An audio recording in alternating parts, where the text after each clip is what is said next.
स्वागत छ मेरो किचनमा। आज म खसीको मासु हालेर एकदमै मिठो पुलाउ बनाउन गइरहेको छु। यो थोरै सामग्रीमा सजिलैसँग बन्छ र यसको लागि हामीलाई चामल, खसीको मासु, नुन, मरिच, अदुवा, लसुन, प्याज, तेजपात, सुकुमेल, घिउ अनि तेल चाहिन्छ।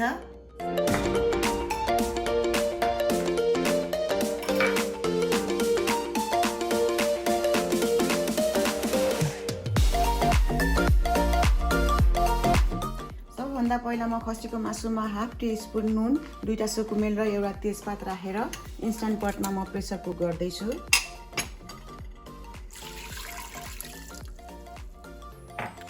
मैले यसलाई 16 मिनेट हाई प्रेसर कुक गर्दैछु। अब म लसुन, अदुवा, प्याजलाई मसिनो गरेर भुजुरी पारेर काट्दैछु।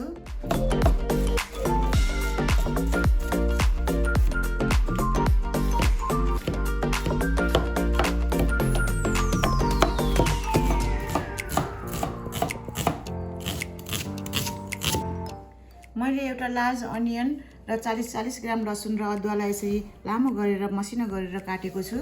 अब म 2 कप चामललाई राम्रोसँग पखालेर 15-20 मिनेट जति भिजाउँदैछु।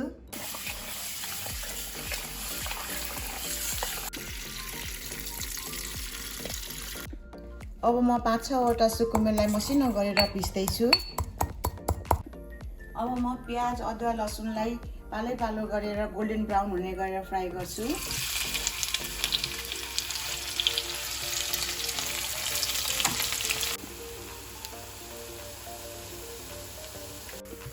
अब यो गोल्डन ब्राउन भएर आयो। अब म यसलाई झिक्दैछु।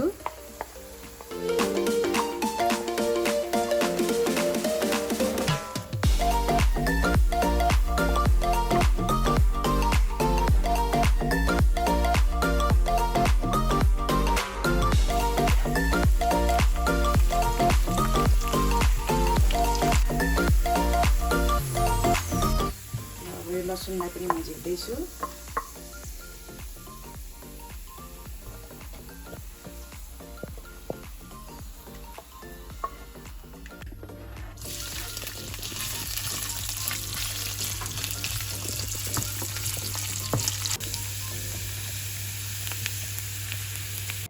र अब यो अदुवालाई पनि म झिक्दैछु।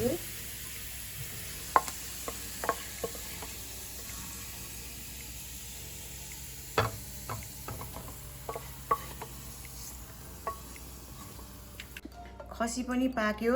अब म यसको मसिनो केस्रा पार्छु र यसलाई फ्राई गर्छु। यसरी पाकेको खसीको मासुलाई यसरी मसिनो गरेर यस्तो केस्रा निकाल्नु पर्छ। यसरी बोनलेस मासु लिनुभयो भने चाहिँ यस्तो केस्रा बनाउनलाई पनि सजिलो हुन्छ। यो चाहिँ 250 ग्राम मासु हो। अब यसलाई केस्रा पारेपछि म यसलाई एकछिन फ्राई गर्छु।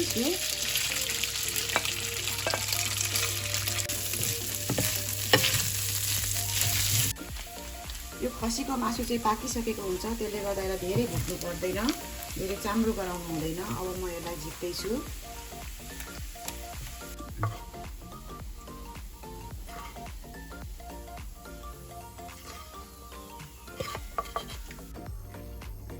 मैले यसमा 4 टेबल स्पुन घिउ राख्दैछु। अब म यसमा चामल पनि फ्राई गर्छु एकछिन।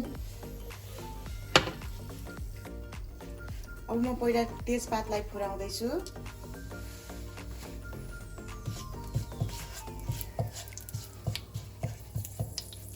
यसमा मैले चामल पनि राख्दैछु।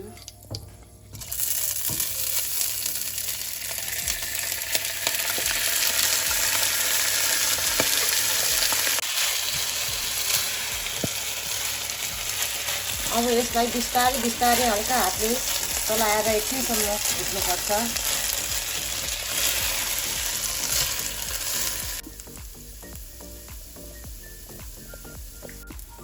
मैले यसलाई मिडियम हिटमा भुट्दैछु र यो एकछिन भुटेपछि यसरी हल्का भएर चाम्रो भएर आउँछ। अब म यसमा नुन, मरिच र सुकुमेल राख्दैछु। 1 टीस्पुन मैले यो मरिचको पाउडर राखेँ। त्यसरी नै मैले यो 5-6 वटा अघि सुकुमेल पिसेको थिएँ त्यसको पाउडर राख्दैछु। नुन चाहिँ आफ्नो स्वाद अनुसार हो। मैले चाहिँ 2 टीस्पुन राख्दैछु। अब यसलाई एकछिन मिक्स गरेर हल्का हातले चलाउनुपर्छ।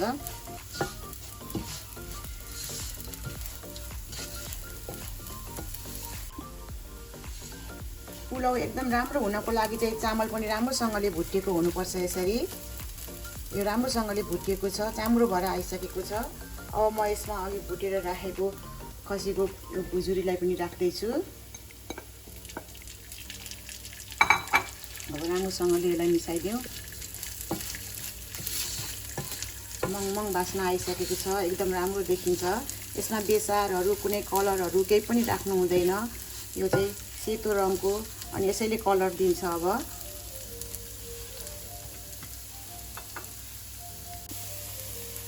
मैले 2 कप चामलमा हाफ लिटर तातो पानी राख्दैछु। यो उमालेको पानी हो।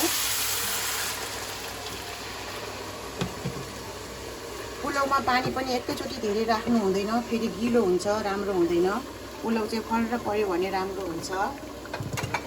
अब म यसमा अघि फ्राई गरेको सबै अदुवा, लसुन, प्याज सबैको भुजुरी मैले राख्दैछु।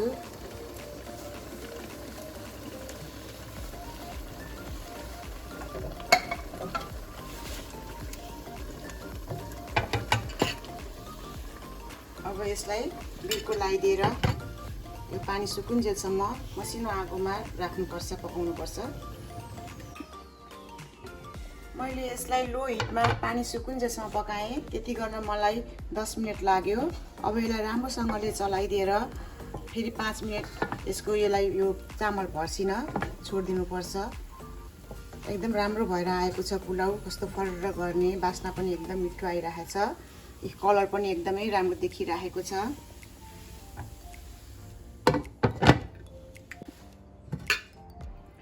ल अब यो भर्सेर पनि रेडी भयो। अब म यसलाई सर्भ गर्दैछु।